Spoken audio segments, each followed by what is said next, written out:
playback. Able to make it. Um, so this morning, I would like to start off with just a couple of housekeeping items. And then there were a handful of questions, or at least one or two questions that hadn't been answered from the previous meetings that I'd like to try to get to. But as always, please go ahead and find the Q&A icon on your Zoom menu and start entering your questions into the Q&A throughout the session. And then once I get through these housekeeping items, we'll go to the Q&A and try to answer some questions live this morning. And I think we should have some time to do that today. I have a very short list of things that I wanted to cover with everybody. So first thing, I don't know if I've shared it on this call. I know some of you probably participate on the Friday calls, so you may have heard this. So I apologize if this is like a repeat of information for you. I did share this on one of the Friday provider calls, but really thought that it was important to reshare it this morning with this group, especially because you guys are the agency support people for your agencies, and I think it would be really helpful information for you to have. But before I even share that, I want to just say again, thank you to all of you, to all of your colleagues, to everybody out there that's using the system, again, for your patience as we continue to work as fast as we can to respond to all of your questions and try to resolve the issues that are being reported just as quickly as we can. I know it may not seem like things are getting turned around fast enough, and that may be frustrating for you. And so I really just want to, again, express our gratitude for your patience as we continue to try to prioritize things and respond to things as quickly as we can. And also share that we appreciate your continued use of the post-deploy support plan. I know that has changed a couple of times since we went live. We are trying to refine that to make that more successful for all of us. So we appreciate you, trying to stay current with what the plan is and who to go to for certain questions, and, how to, get the most efficient response that you can. So we appreciate you trying to self-help and self-diagnose first and using the tools that are out there first, and then going to your agency, those people going to you as their agency support person, and you guys still funneling those questions and issues up to us through those Microsoft Teams channels. I know they're, again, not working super well. And I know I did share with this group that we are working on a different issue reporting process. And we are making some good headway with that and hoping to roll that out soon. So more to come on that, but please stand by. But we hope to get something out there that's a little bit better suited to receiving your questions and your issues and being able to respond to those a little bit more effectively. But the piece that I wanted to share with this group that I think will be really helpful for all of you is, and I know I shared it on a Friday call, is we really are also encouraging all of you and all of your colleagues to reach out to each other, reach out to other people in your agency that you work with, your colleagues, your supervisors, mentors, support staff, like whoever it is that's there within your organization, and share the knowledge that you're gaining as you continue to use the system with each other within your agency, within your organization. We're meeting with a lot of community case management agencies, care coordination agencies, and we've even met with a couple of different provider organizations to try to diagnose some problems. And we're really seeing that agencies that are working together and helping and supporting each other and sharing information amongst their colleagues are really finding a lot more success with, navigating the system, using the system, and resolving their challenges and working through their challenges a lot faster. So we really encourage you to try to adopt that type of a support network just within your own organization if you haven't already.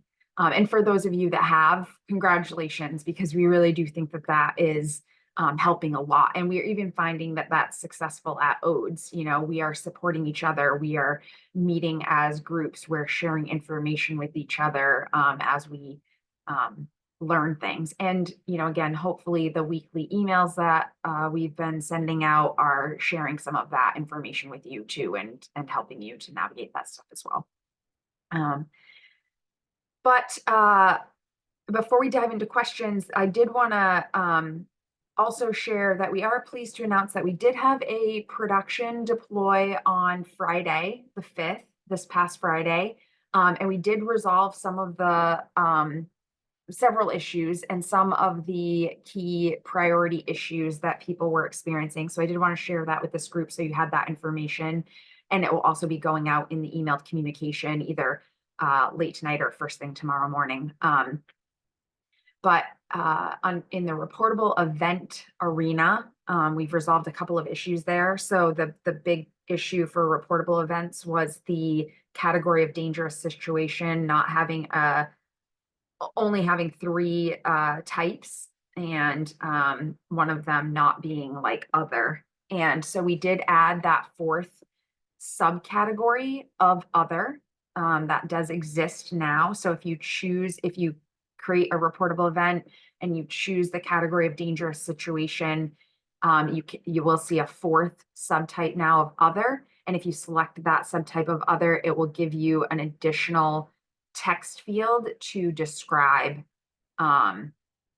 what the other situation is. So you can definitely start using that. That will be in the emailed communication that goes out, and I'll share that again on Friday as well, or point people to that communication on Friday's call. Also in the reportable event arena, I believe both, so when you add a witness or a participant, if you select the option of contact or staff, I believe that both of those lists are now populating. So if you find that that's not the case, please let me know. But I believe that both the contact and staff lists are now populating with options for you to select from. And then in the person-centered plan arena,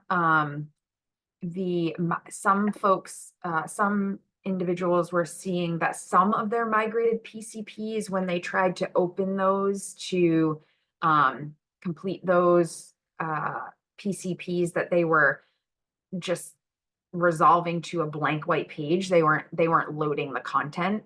That should be resolved now. Those PCPs should be loading. So if you're finding any that still are displaying a blank white screen, please report those into us. And there was also in the PCP, there's the ability to add contacts directly from the PCP under that additional information section. And also, I think history items you can add from within the PCP. And when you do that, then you should see a sync button display so that you can sync that data back to your PCP as well. And that button wasn't appearing, and that should be appearing now. So that should be resolved. And then there was an issue with behavior management plans where all roles, even us on the ODE side, when we tried to create a behavior management plan, we were receiving an error that was not allowing us to create any behavior management plans in the system. That error has been resolved. So behavior management plans can be added within Evergreen again. So you can start creating new behavior management plans from within Evergreen. And that's ODE staff has that, some ODE roles have that ability, but community case manager, BI care coordinator have that ability. And we did also give that ability to some of the provider roles, like the PCP data entry role. But I think there may still be some challenges for the PCP data entry role for adding behavior management plans, because I don't think you can add the attachments yet. We're hoping to get that resolved soon. So I'm not sure that all roles will be able to successfully complete a behavior management plan yet, but the error has been resolved, and community case managers, BI care coordinators should be able to do it without problem.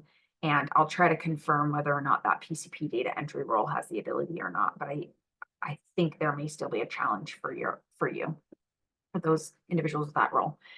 There was also, I know some of the agency support people on this call are state staff. There was also an issue with when APS reports, Adult Protective Services reports, when there was an alert added at the report level, it wasn't being automatically copied to the person record. That has been resolved and that is working again.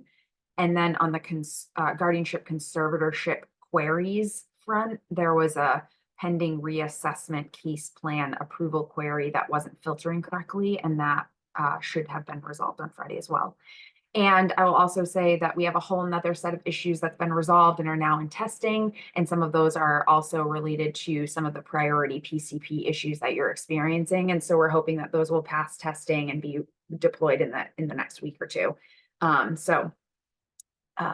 Actually a couple weeks. So the next planned production deploy will be on Friday evening, the 19th. So hopefully some of your additional priority issues will get deployed on that date. So I did have, I see, Victoria, I see that your hand is up. I certainly don't want to ignore you. I did want to respond to a couple of questions here. Hopefully you can add your question or comment to the Q&A as well. I see there are some that are queued up there, and I do want to get to your questions in the Q&A today, so I should be able to get to that. There was a question that didn't get answered. I think it was actually back from March 25th, so I apologize for the delay on that. I missed the meeting on the 1st, so I didn't get an opportunity to respond to this, but I did want to bring it up. And excellent. Thank you, Miranda.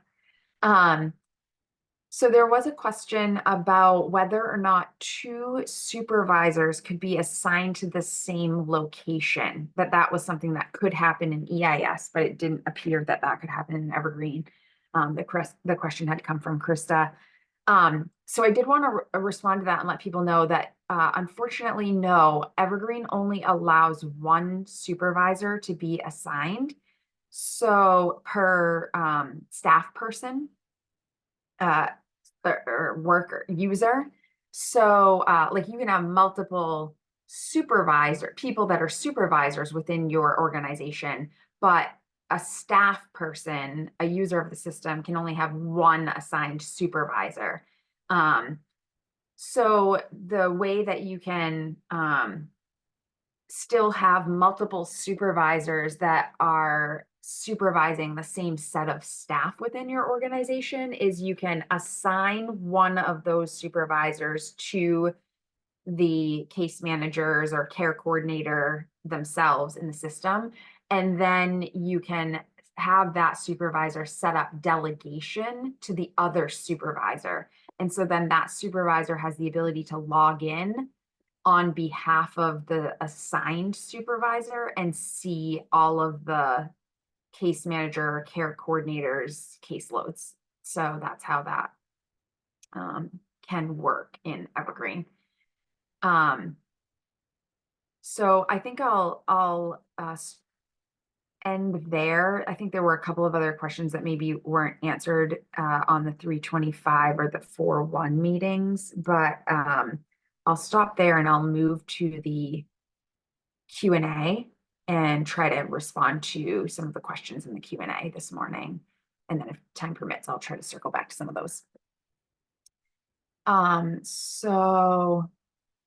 Lucinda is asking, and it looks like Emily is also trying to respond to this, about what fixes have occurred and the workarounds that are no longer needed. Yeah, Emily, thank you for trying to respond to that question in text, but I'll also try to respond to it verbally here. So the items that I just shared are the ones that are that were like priority issues that were resolved. There were some other more cosmetic, lower level issues that were resolved that I did not share here. But these, I think, are the ones that are the ones that people were aware of and are looking for updates on. So this information will also be that I just shared will also be added to the weekly email that will go out this evening, probably actually be tomorrow morning, to all users. So that information will be shared out so that you don't have to do the workaround for reportable events anymore for dangerous situation. You don't have to do the workaround for behavior management plans anymore. You can, by sending it to the ODES crisis email, you can enter them directly in Evergreen. Now, again, I think there is still that caveat for the PCP data entry role, but and for those, you don't have to do the workaround for those people that had migrated PCPs that were blank white ones. You don't have to create an initial. You can actually just go ahead and open that PCP now, and you should be able to set it to complete it, finish it, and set it to complete. So hopefully, again, and witnesses and participants, you don't have to use the other option and manually type contacts in that already exist on the person's record, or manually type in staff that are users of the system and should show up for you. Should be able to select those now. So eliminating a couple of workarounds there, hoping with the next deploy to eliminate more of your workarounds. So Lucinda's also asking, I did a 90-day review yesterday, and there are no boxes to put updates on goals. Is this supposed to be this way? And if so, where should we be documenting goal updates? I know there is a ticket tracked for issues with goals. Nancy, do you know if this is specifically, uh, do you know the issue with 90-day and goals? Do you know what that might be and whether that's specifically what Lucinda's talking about? Or if there's just, uh, Sorry, I'm sorry. I'm listening. I'm hearing the question, but it's not really making a whole lot of sense to me. Is yeah, it written? Can I go look at is it on the questions and answers? yeah, it's in the questions and answers. I did a Lucinda, 90-day review yesterday. yeah, That's that that one. one. Yeah. Okay.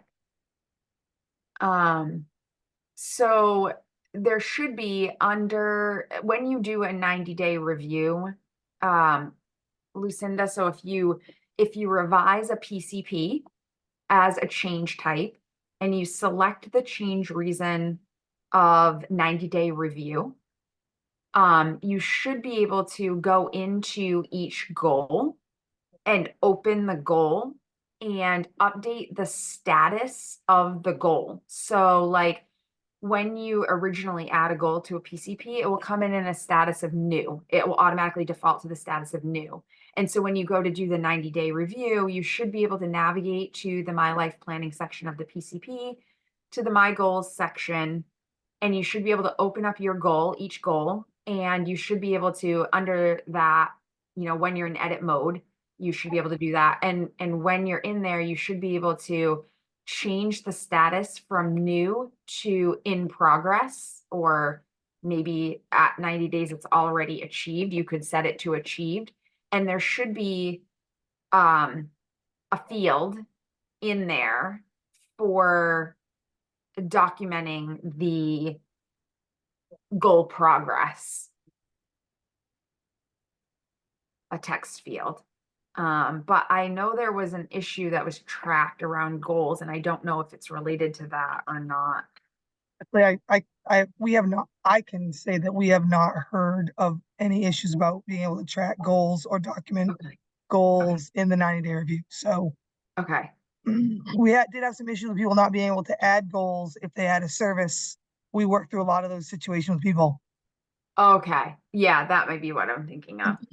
but Uh, it wasn't specific to 90-day reviews. It was specific to more change types of annual and um change in services and sports.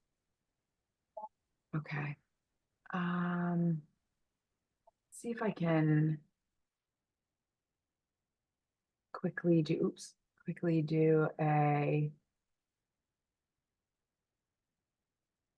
uh, revision here and just see while I try to respond to. Um,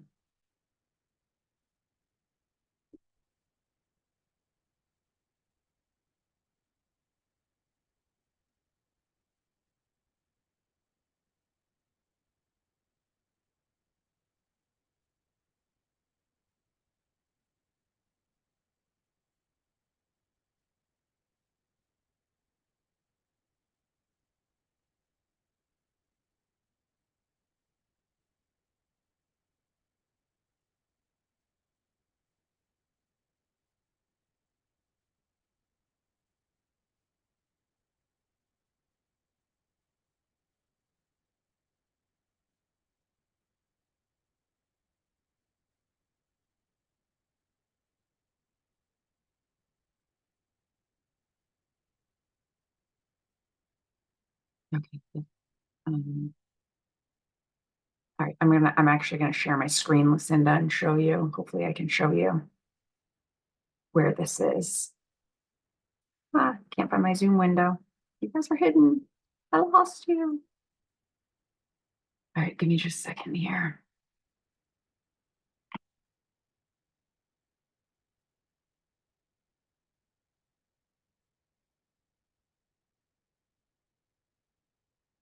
Okay.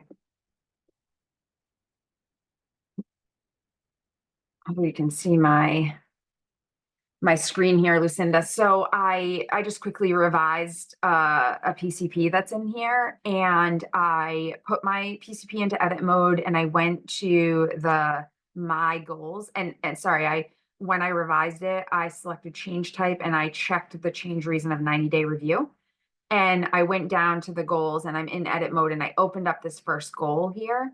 And if you scroll all the way down here, you see the goal status says new. That's because when I created this, it was new and it wasn't being worked yet.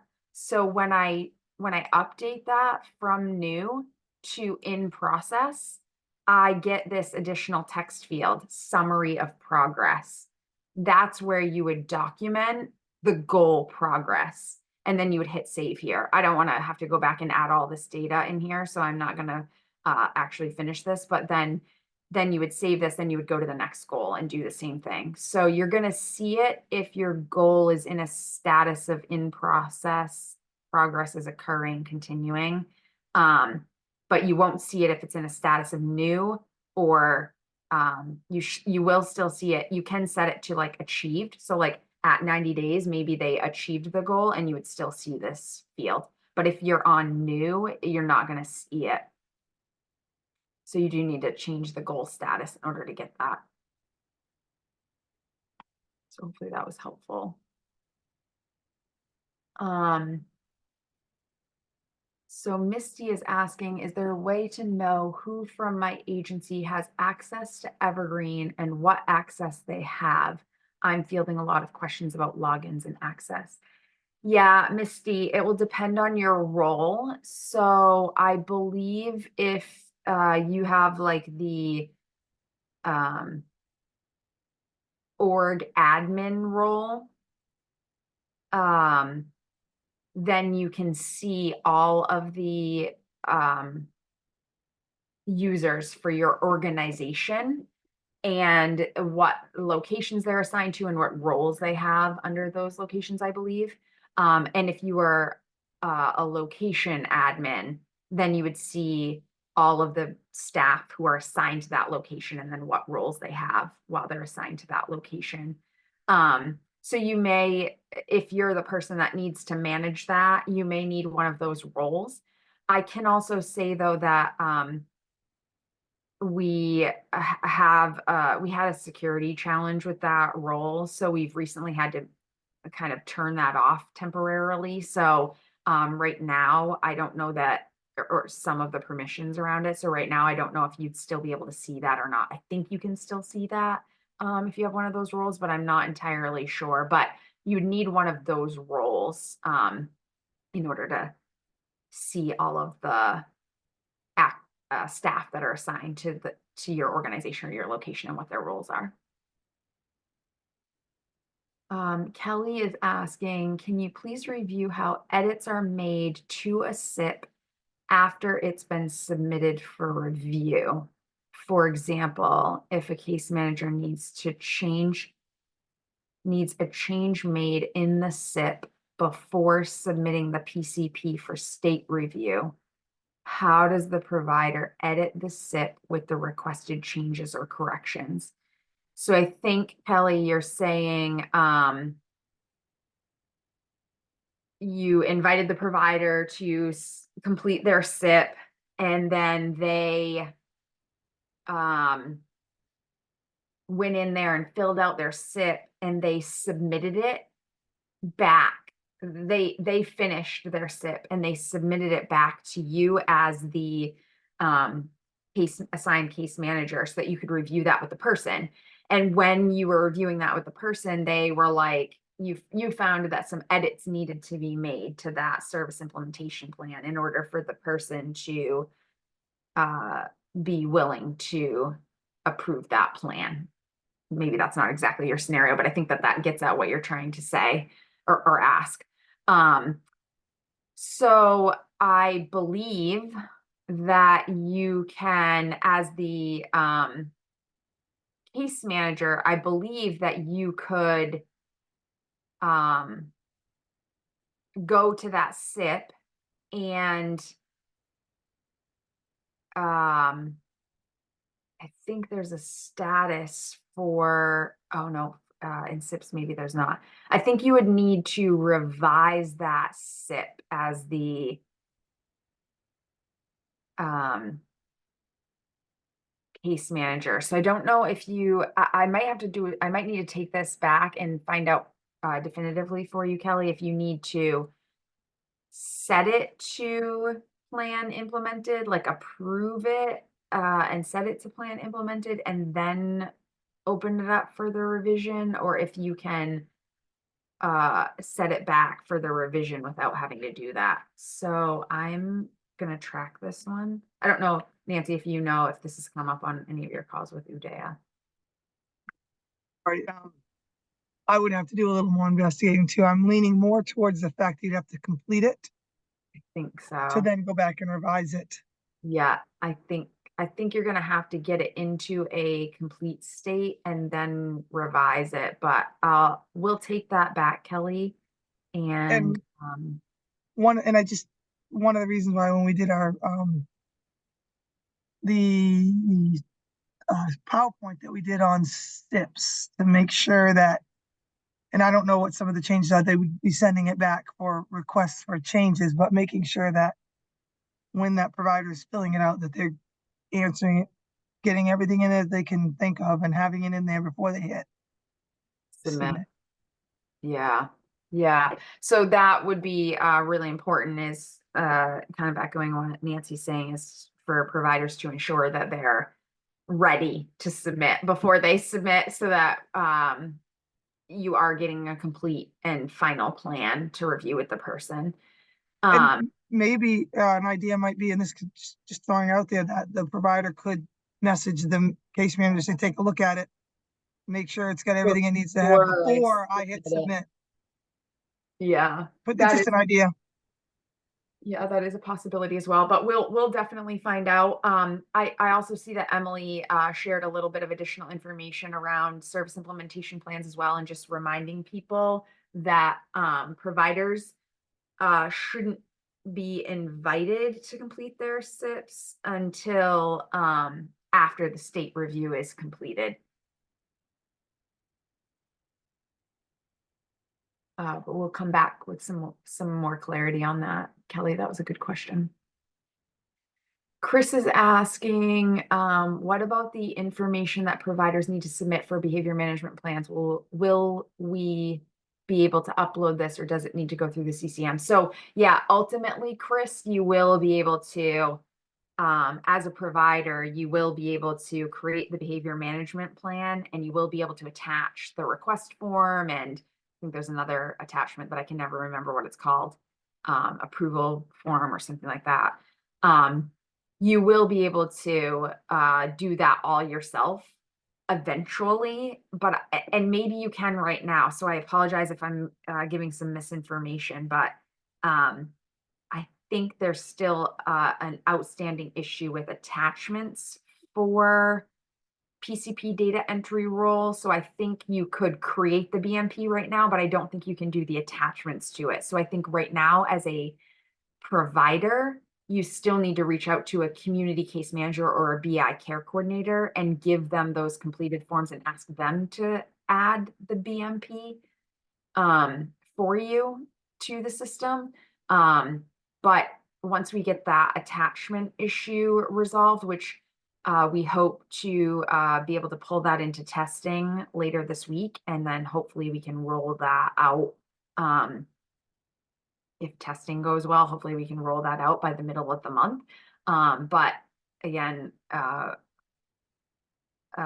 think we still have an issue with the attachments right now. So as a provider, I think you're gonna run into a challenge with being able to add those attachments, upload those attachments. But we hope to get that completely resolved for you soon so that you can. But community case managers, VI care coordinators should be able to do that now. Verna is asking if there's a listing of roles and their definitions available. So this question has been asked, Verna, by a couple of different people. Tammy had asked it on a couple of different meetings, and I think it was responded to at the meeting on the 1st. We don't have, so we do have a document.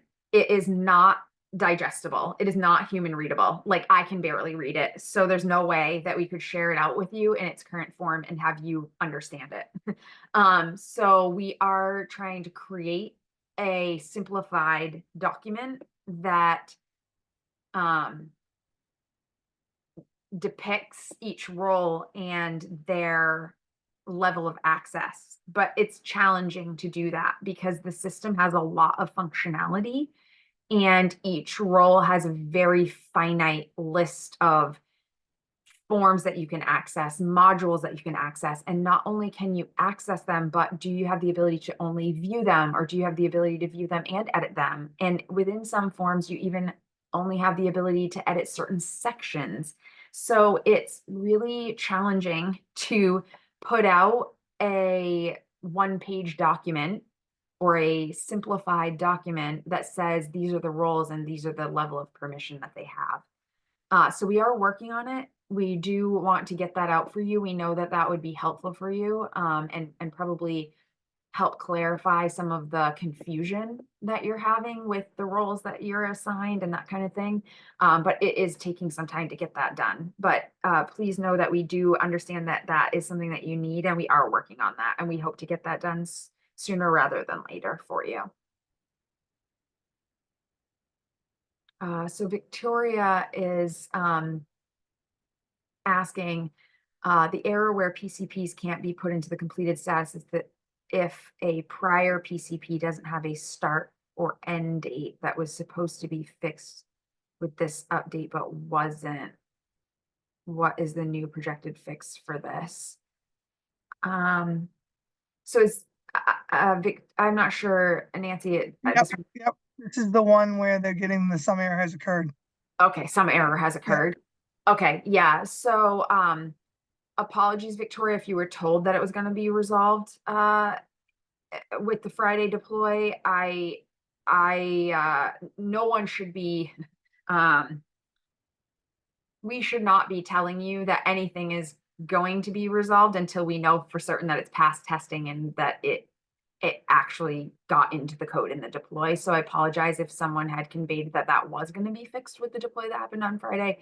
That is still in testing. So this is one of the ones where we hope to get that into testing this week, and we hope that it passes testing. But I can't make any promises that it will pass testing either. So, there's a whole process in fixing these issues, but it is one of the highest priority issues, and we are trying to resolve that quickly, but it has not been deployed into the production environment yet.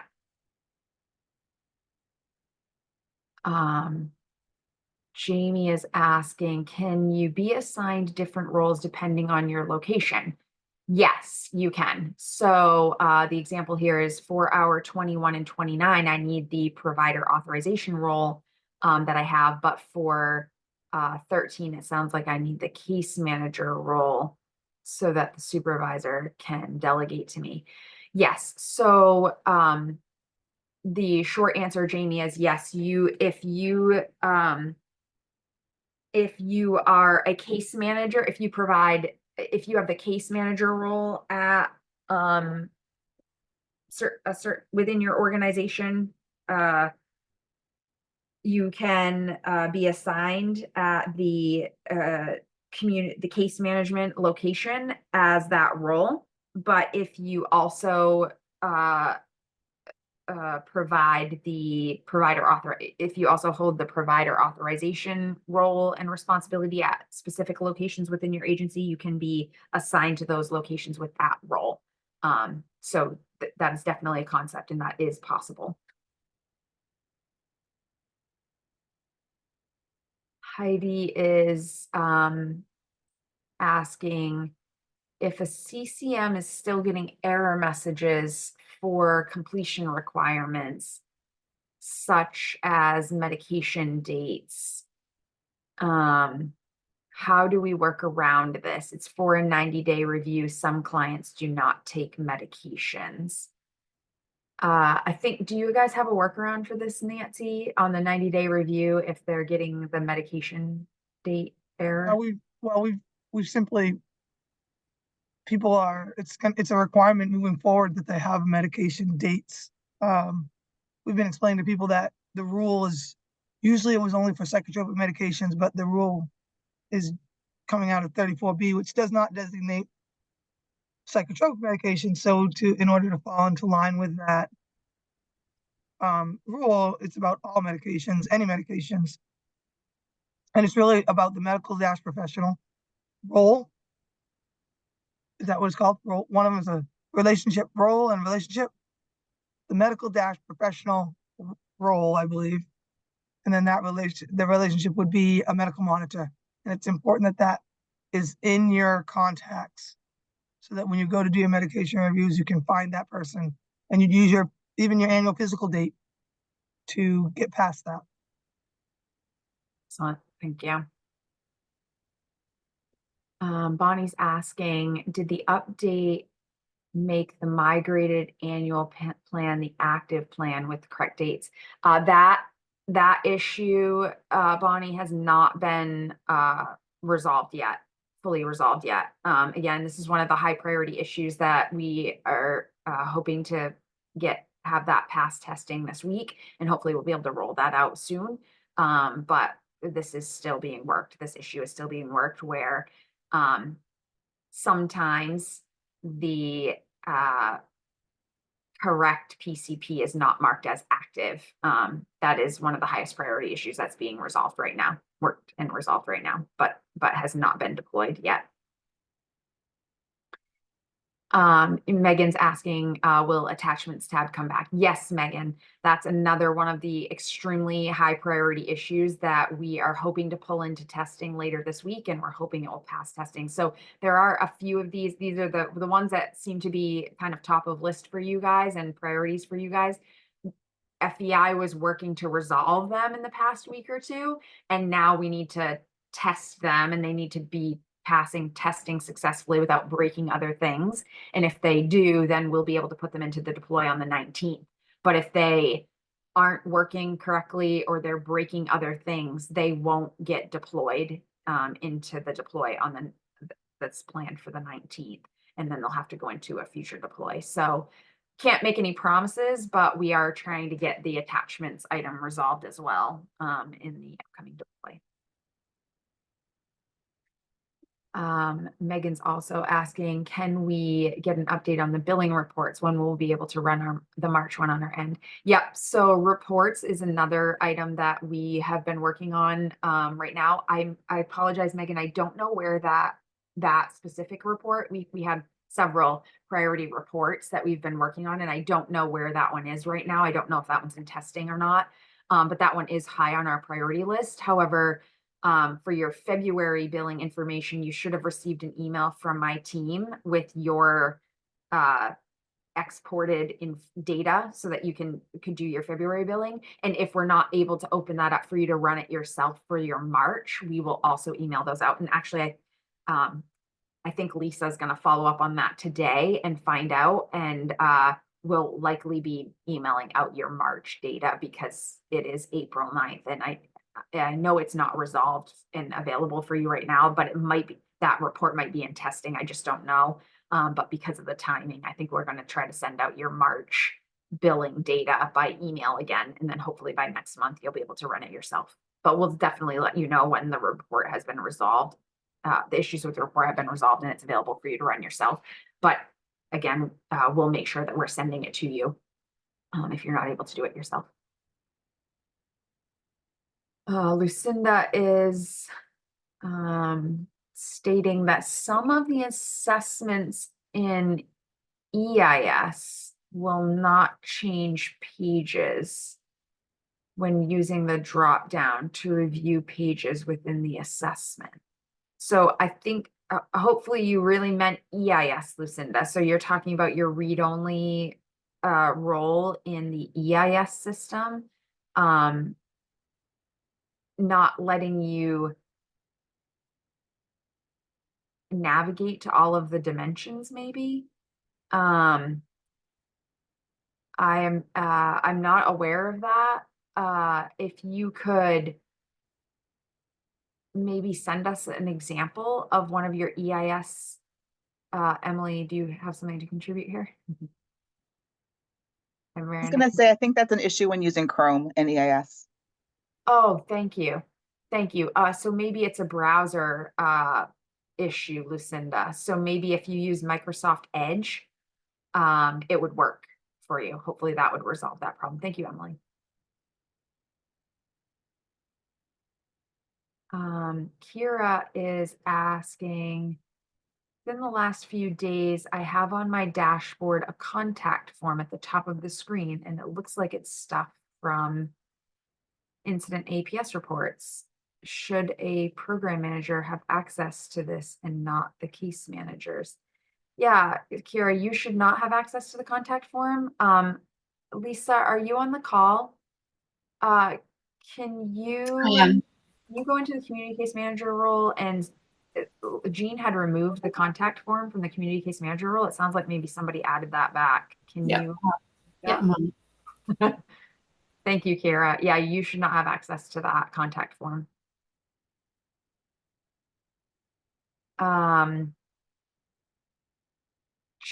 Emily is responding to Jennifer's question, it looks like. So I'll let you finish that one or chime in verbally, Emily, if you want on that.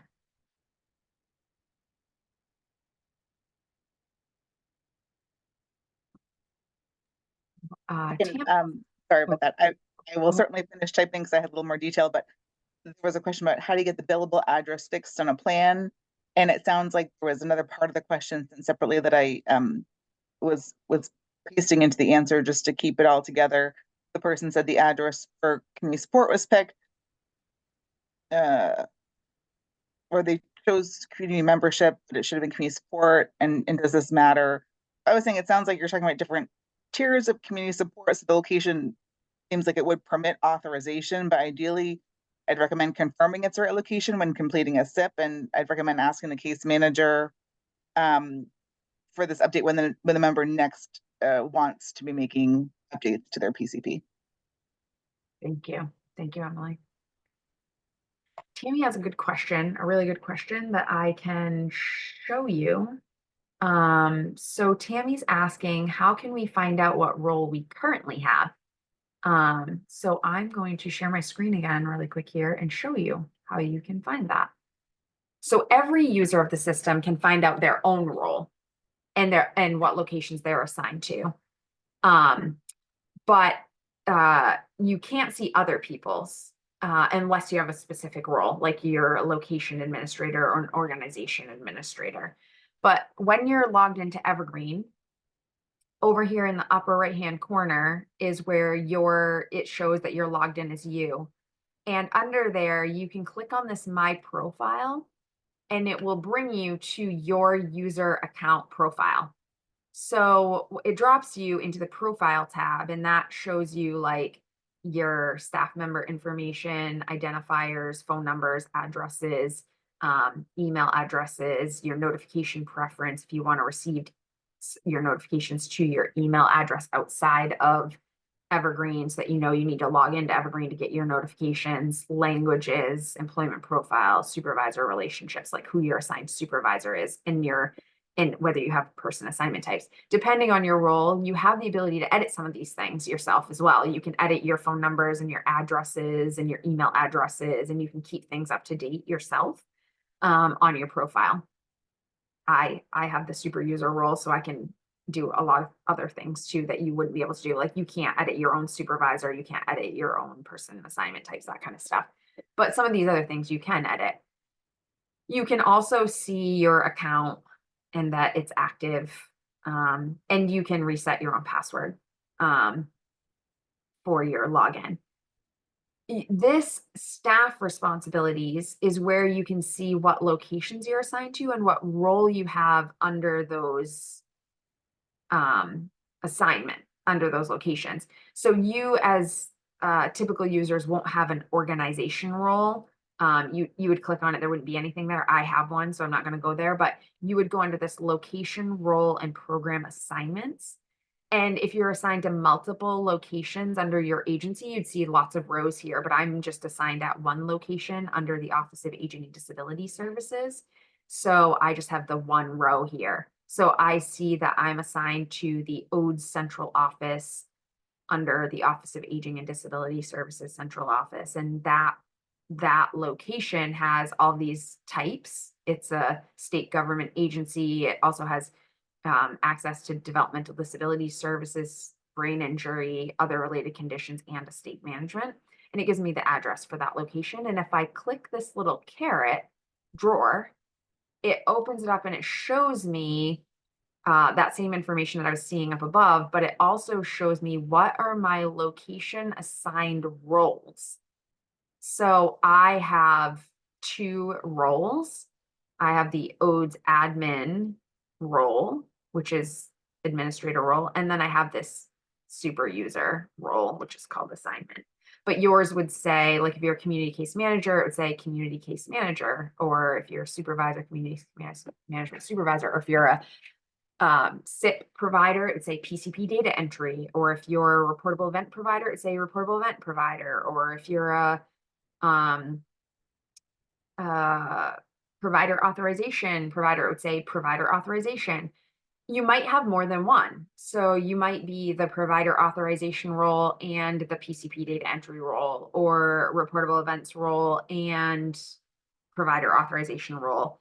If you're a community case manager role or supervisor, you should only see that role. You won't see like reportable event role and provider authorization role and all those, because community case manager role has all of those, has access to all of those forms and areas already. So you don't need to have those other roles. So once we get the one pager done, that will help you understand whether you need dual roles or not. But if you're a community case manager, you will see all of the locations for your organization. You'll be assigned to all of them, but you're specifically only going to see that you have a location assigned role under the -TCM location, because as a community case manager or BI care coordinator, that's where you need to do your work, is under your -TCM location. So you don't have any roles at the other locations, but you're assigned to them because people are assigned to those locations, and you might need to be assigned as the case manager to a person that's assigned for one of those locations. It's a little bit confusing, but so some locations you might not have a role at if you're a case manager or a care coordinator. But hopefully that was helpful. You can also see these other areas here. So if you capture notes in your from the dashboard tile, or up here from my notes, like the sticky notes, it would show you those there. I haven't captured any myself in the system, but they would be here and you have access to them there. And you also have the ability to upload attachments to your profile. So like if you have certain certifications, direct service professional, or credentials, or like whatever, those types of things could be attached up here if you wanted to, or if that was a request for you to do that. So yeah, hopefully that was helpful, Tammy. So Chris is asking, is there a place where as a provider, we can see all the locations that are available for us in Evergreen? We had new addresses go through MIMS, and the CCM keeps saying they're not in Evergreen yet. Where would I be able to check to see this list, so I don't need to rely on the CCM to check before I follow up with the resource coordinator? Should all agency staff have a staff with an admin role function? Okay, a couple of good questions in there, Chris. So as like a community case manager, or community case manager supervisor, or PCP data entry role or provider authorization role, you are not going to be able to navigate to your organization to see all of your organization locations. You would need to be set up as an organization administrator role as well. So someone within your organization should be set up as the organization administrator role. And maybe that's you, Chris, I don't know. But someone would need that role in order to navigate to your organization's profile and see all of the locations that are under that organization. We did not, when we migrated, we did not automatically migrate someone within every single agency as that role. In training and prior to deploy, I had discussed the role and shared information about the role. And I said, if someone in your organization would like to be assigned that role as an organization administrator or location administrator, to please email us at the evergreen.dhhs@maine.gov email address, and we would add that person, add that role for that user. So some agencies do have organization administrators and location administrators, and may be able to see this data right now. But other agencies did not reach out, and so have not been, someone has not been assigned that role. But if someone in your organization does not currently hold that role and you would like someone to hold that role so that you can review that information, you can reach out to evergreen.dhhs@maine.gov and ask, provide the name of the user within your organization that you would like to be assigned the role of organization administrator. There's also a location administrator role that's similar, where you can see that specific location's profile and keep certain pieces of information up to date. But specifically, Chris, you're asking about the org administrator role. So definitely feel free to reach out and request that role if you're the appropriate person, or if there's somebody in your organization, the appropriate person. And then once that person has that role, you'll have the ability to search your organization and navigate there through your person profile. I think you still go through your person profile where I just showed, and then in your banner, in your person banner, you can, maybe I can show you that again. Sorry, I'll reshare my screen here really quick.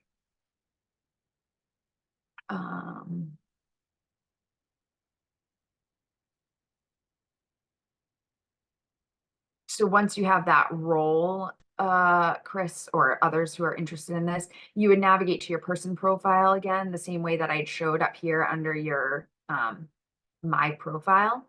And once you're in there, in this banner right here, you'll see your organization has like a hyperlink, and then you'd be able to click on your organization and it will bring you to your organization profile. And then under there, as the admin, you'd have the ability to edit some of this data.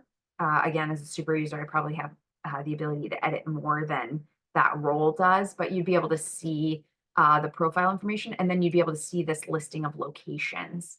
And this would give you all of the locations. So again, I'm under Office of Aging and Disability Services, and Office of Aging and Disability Services just has 19 locations, but you as a waiver provider organization might have many more, depending on the size of your organization. And so they would all be listed here, and you can see the full name, which the full name is what's coming from MIMS, the NPI +3, which is coming from MIMS, which again, we're a little bit different. We're not a waiver provider, so we don't have any NPI +3s. The the primary physical address, which is coming from MIMS, and then your if there's a contact type, who that contact is, which you probably won't have these as waiver provider locations, and then a phone number for that location. And you can like click into these as well as an org admin, and it will take you to the location profile page, which will give you some additional information about that location. So for example, if I click into this location, when I come here, I can now see again, if you had a MIM status, I could see whether it was active or inactive.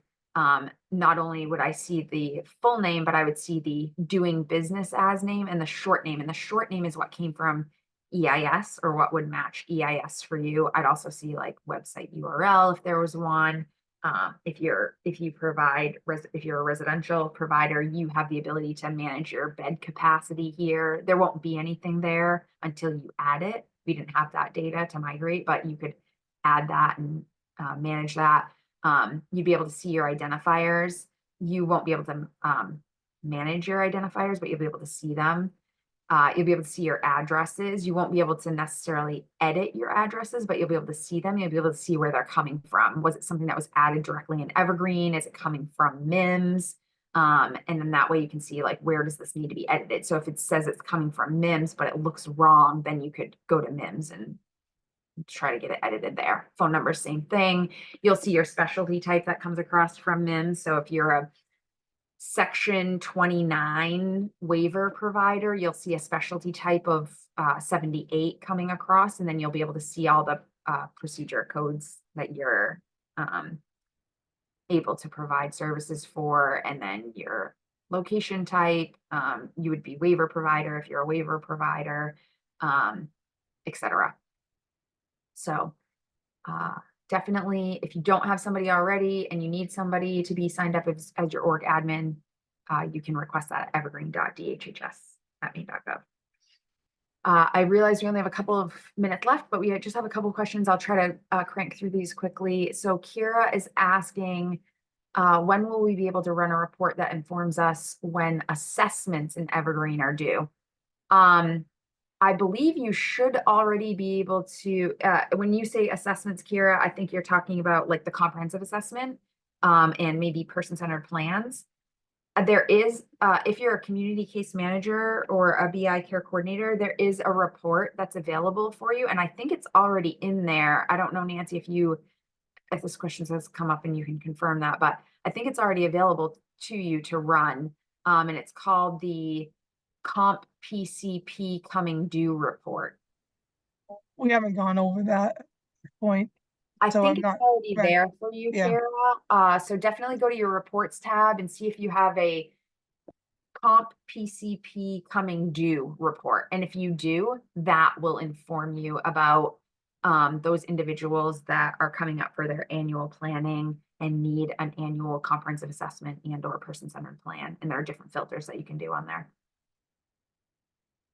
Melissa is asking, residential CS providers are losing access to people when the plan is revised until they have access again. How would they handle reportable events? Yeah, Melissa, I learned about this last week. I did ask for a high priority issue to be added for FEI to resolve. I think that's being worked like on the FEI side right now. So it is going to be a little bit longer until that gets resolved. You should not lose access to the person when the plan gets revised. So like when a community case manager goes in and revises an active plan, a current plan, and they're working to get that plan completed before the effective date, the effective end date of the current plan, you should still have access to the person record. So there's a bug in the system. I would say that if that's happening, then you might need to fill out a paper reportable event form and submit that and have our staff enter that reportable event for you until you can regain access to the client record. We do have a reportable event form, but I don't think it has been updated to match the Evergreen reportable event form exactly, but it's probably close enough that you could do that if that was necessary until we're able to get your access back. I know it's 9:01, but I do want to try to respond to the last question here. Tammy is saying, thank you for answering the question on how to see what we have. If we believe we need additional access, who do we contact or how do we contact? Yeah, so if you think you need an additional role, Tammy, you can reach out to evergreen.dhhs@maine.gov and make that request, indicate that you think you need an additional role and what that role, what level of access you, or what you're not seeing, what form or forms you're not seeing, or areas of the system that you're not having access to that you think you need access to, and then we'll try to get that resolved for you. So in closing here, I know it's 9:02. Thank you guys for hanging on with me till the end here. There is one other final closing thought that I would say. I shared it on this past Friday's call, but we have updated the point of contact matrix. I shared it on the Friday call. I don't have it to put up right in front of you here, but if you go to our Evergreen project website, maine.gov/DHHS/EIS/Evergreen, we've added that updated contact list there. And that will tell you, which email address to send certain things to, like new user requests go to evergreen.dhhs@maine.gov, but questions about prior authorizations go to the resource coordination email address. So there's a new matrix that you can get at our project website that will help you submit your questions. So thanks again, everybody. Appreciate all the great questions. Hopefully this was helpful. Look for the email communication to go out on Wednesday morning. If you participate in the Friday calls, we'll see you Friday morning at 8 a.m. And hopefully we'll be able to get some more issues resolved in the coming weeks for you. And thank you again for your patience and for hanging with us.